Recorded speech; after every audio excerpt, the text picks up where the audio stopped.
Hey, Jordan here. I just wanted to follow up my last post about complementarianism in the church with a video. I just am speaking from my own experience. I really define complementarianism from my experiences, from the 10 years of being affiliated with the PCA, whether it be a member or on staff or on the diaconate. So I really am speaking from those experiences. And just keep in mind, my narrative doesn't have the power to take yours away. Yours stands on its own. For me, complementarianism, it's led to a lot of trauma and therapy and the diagnosis of complex post-traumatic stress disorder. And what is that really? Well, it's a type of post-traumatic stress, right? But it's a relational kind, and it's usually induced from prolonged exposure to unhealthy environments. And it's most generally diagnosed when someone's in a power dynamic where the power is utilized in unhealthy ways. So that's really kind of what I'm talking about. What I would have liked regarding complementarianism in the church is if it brought me closer to Jesus. That's really the way it's supposed to be applied, that if you take a theological stance to gender, that person's life, let's say it's a woman and she's in a complementarian marriage or is a member of a complementarian church, that woman feels safe, seen, heard, listened to, respected. When she says she doesn't feel safe, she's defended, she's protected from predators. The list goes on, and I will share more. But for now, my definition is this. My experiences with complementarianism did not lead to me becoming closer to Jesus, except for this: prayer for survival. It led to therapy, and now I have a new definition of it. Now, does that mean I don't know anyone who applies complementarianism well? No. I actually do know some people that do. I think they're really intentional about it though. What I mean is, I think that they know all the ways that it can go wrong, and they know how being handed all the power in a relationship, how that is temptation for abuse, to abuse your power. It's just the human thing. So the people that I've seen do it well are really aware of their own flaws. So what am I talking about? Humility. These are men that they die for the people around them. One of them actually went out of his way to offer me a job when he saw that I wasn't being offered any support by my church. So he just really advocated for me. And he offered me what he could offer. Though I think, he knows we would sit down and differ on views of gender role, there's such a respect there.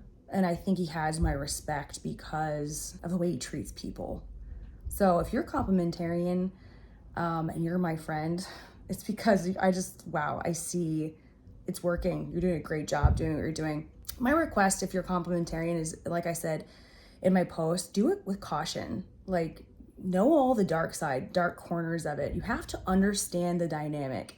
If healthy relationships, based on the mental health world's view of healthy relationships, a healthy relationship based on reciprocity. If the complementarian setup is women submit to the men, the other side of that that I know about based on scripture is the men would die for the women. So they would pick up their cross, they would die for the weaker, for the vulnerable, for those who they've signed up to be the head of. So it's being the head of someone in the Christian sense and being the leader of them isn't like in today's society and world. It's emulating who died for you. And if you're a Christian, that's Jesus.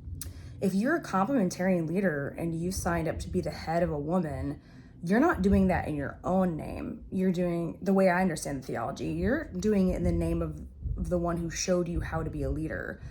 And what does that mean? Well, you die for those around you. You serve them. Their needs are put ahead of your own.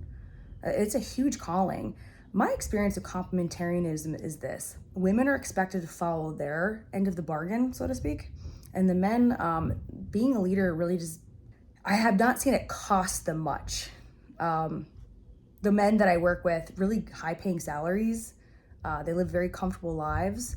And when conflict came where it was required or needed that they get involved and get in the middle of conflict, or we needed a leader to protect the vulnerable, The men did not step up to the task. Complementarianism, from what I observed, 99% of the time did not play out the way it was meant to based on the theology as I understand it. If you wanted complementarianism to be head-turningly beautiful, that's kind of where it's at, right? Head-turningly beautiful. So that when it's lived out, people are like, I think I want to check out the church. I think this looks great. And I think that's what happened in the early church. It didn't attract a lot of powerful men, the movement of Jesus. The rich man walked away sad. Fishermen, rough, tough guys stepped up to the task. But women flocked to being around Jesus, who lived out the first complementarian relationship. That's how I know it. It was not egalitarian. It's not like they were in the midst of Christ, right? It wasn't like it was an equal relationship. He's the king of the universe. This is where submission's at its best. And what that meant for women is that they were safe. They were really safe. That's who we serve. And that's what all these conversations from me are going to be about. They're going to be about my Lord and Savior, Jesus, and what he's done for me. If you're complementarian, you are not my enemy. But definitely what is something I'll stand against time and time again is abuse of power and the corruption of greed and what I experienced. And I think the best way to understand where I'm coming from is to hear my stories. So I'll be giving a face to my 10 years. I'll be discussing things like gaslighting and coercive control, manipulation, psychological abuse. I'll be talking about what I've learned about what happened. I want to understand my trauma. And one of the reasons, I have a seminary degree, but one of the reasons I went back to school to study mental health, I actually told some of my friends this jokingly, like, I want to understand what happened to me. Like, what happened to my brain? Like, it's like I lost myself for years. I'm back now. I thank God every day that I found an amazing therapist. And I thank God that my experience thus far in the church hasn't been so horrific. It wasn't good, but it didn't have the power to rob me of my faith. Does that mean I'm welcome in the church and I'm comfortable? No, I don't feel safe in the church right now. I'm working through that, but I sneak in and out of the back of a church right now, and I'm really careful to try to avoid getting too involved. But that's what I'm trying to say. Like, that's where my complementarian experiences have led me, is therapy and just trying to ease back in. I don't know if I'll ever feel truly comfortable again. So yeah, why share my stories throughout the summer and this fall about what my experiences were like? Well, hopefully it'll be for the glory of God. And what does that mean? Well, people that have been through it will not feel alone. We can find healthy ways to talk about this that are loaded not only with lots of hope for getting to a place with time and conversation of forgiveness, but like reconciliation. Like, I don't like living on a planet where it's like, I feel like I'm surrounded by a bunch of enemies, you know? Life is really short. We're gonna blink, and we're gonna be in front of Jesus. That's my faith. Is that your faith? So if so, let's have a dialogue about what is going on with women in the church, and why are conversations about women's gender roles always landing on this fight to protect them from being ordained? Like, that's really the issue, I feel like. We don't want women being ordained. Okay, how are they being treated? Because if you are subscribing to a complementarian gender role and you are not deeply engaged in the abuse stories of the Southern Baptist Convention, the PCA, you name it, just so many churches where complementarian is applied, and there are stories. And I will tell my stories. I'll tell the good stories too. Like, God has used PCA pastors to bring me to faith.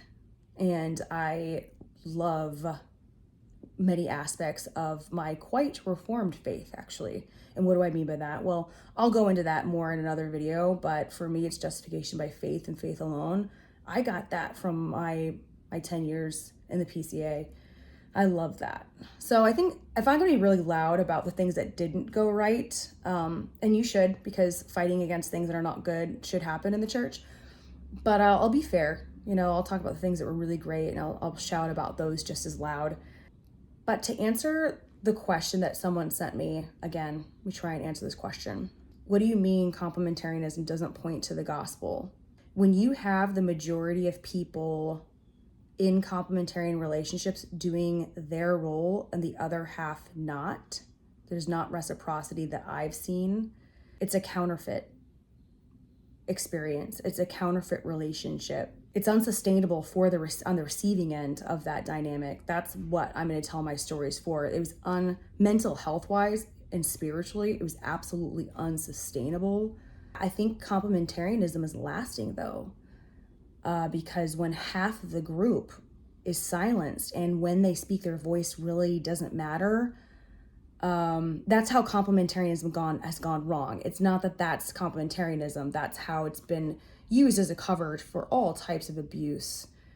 Beth Moore has talked about that. It's a cover. You're taking scripture and you're using it to justify all kinds of behavior that really is not about dying for the person who's submitting to you. Do you see what I'm saying? Where is the Jesus-like, Christ-like head behavior that should be going with complementarianism? And for me, like I said, that would be in safety. And safety looks like being safe enough to come to you and tell you what I'm experiencing and being believed and not gaslit. Safety looks like when I speak and have an idea. Oh my gosh, I have so much to say. I have so many videos to make. For me, I'll just say this. It boils down to safety, and I can't record all in one video. So I'm going to have to make a bunch, and I'm going to share my experience of what it's been like to be in a complementarian church, because it's time. Just watching all of this going on with the Southern Baptist Convention, and I really appreciate people like Rick Warren, who I don't really know much about him. I know he wrote Purpose Driven Life, and have listened to his sermons in some of my darker days because he reminds me so much of like John Candy. I hope he doesn't mind me saying that, but I love John Candy, and I'm like, his voice sounds like his. And I'm like, I don't know, he sounds like a comedian. Maybe he's nice, and maybe he is who he says he is. So I listen to Rick Warren because he just seems like this jovial, like comforting presence. But I've always been like, I really hope he is who he says he is. I have no idea. I don't work for him. For me, after what I've been through, it's like, who knows what's going on behind the scenes? All I know is sometimes people are safer because you don't know them, right? So, I've listened to his stuff, but to see him put his neck out there on a really unpopular topic like this, that's leadership. That's advocacy. And if you want to disagree with him on, ordination, fine. But I think the big chasm between complementarianism and egalitarianism is this. How are women being treated? If you don't want to land on women should be ordained, are you really sure that all of the women in your presence are being treated well? And I'm talking about all of them with different personalities and different giftings and different leadership. And I would also encourage approaching this topic like they did with the podcast, The Rise and Fall of Mars Hill. So it's going to all the congregants, and 50% of the Mark Driscoll's congregants said he was like God's gift to mankind. He saved my life. He led me to Jesus. 50% basically. And the other half said, I was suicidal. My marriage fell apart. So the question the podcast poses is, does the good that Mark Driscoll did, does it counterbalance, all the bad? And I think that's the question the podcast asks. So I would apply the same approach to the topic of complementarianism. For every woman that you meet that's like, I love complementarianism and I want it no other way, have you taken the time and effort to talk to other women and listen to their experiences and heard what they have to say about how they were treated? Because the data on narcissistic abuse in individuals and in institutions is this: when you don't abuse everybody, it's harder to prove. So it's very sophisticated. Let me say that again. When inside institutions, not everyone is abused, That's intentional because it discredits the people who are. And it creates this really big confusion of, is it real? I haven't seen it. I mean, she's saying it happened, and but you know. So I think that for me has been the hardest part, is the loneliness of it. It does not happen to every woman, but there's enough where I think there's so many women. If we're not listening, we're really missing out on an important conversation, and one that's justice oriented and important, and it's just as important as any other topic. It involves 50% of the planet. So if you want people to come to your church, you're complementarian, and you want people to come to your church, you want to witness to a place like New York City, you really need to be mindful of that. You're going to ask women who are kick butt CEOs running their own companies, how would a church that's complementarian appeal to them? How is it beautiful? How is it head-turningly beautiful to the point where a woman who's not in the church, who runs her own company, let's say in New York, which is also common, how would she come in and be like, yeah, I'll sign up for this. This looks great. I think the only way to make it appealing is the radical love, self-giving love the leadership in the early church had for the women. Radical self-giving love. Women felt tended to financially, they felt safe, they felt seen, and they were protected by people like Stephen. This is just the first video of many. No, these conversations were not instigated by Rick Warren and this Christianity Today article. I've been wanting to share it for a while, but I haven't been ready. I'm ready now, and it's time to start recording. So videos are coming. Even if just one person watches these videos and they feel encouraged and validated, that's enough for me. I don't need followers. I don't need anything like that. Those days are behind me. Attendance and worrying about how many people are coming to your church, that is not my problem. My main goal is to serve God by telling the truth, and may it bring good fruit and loving change for all members, whatever gender they may be. Thanks for listening.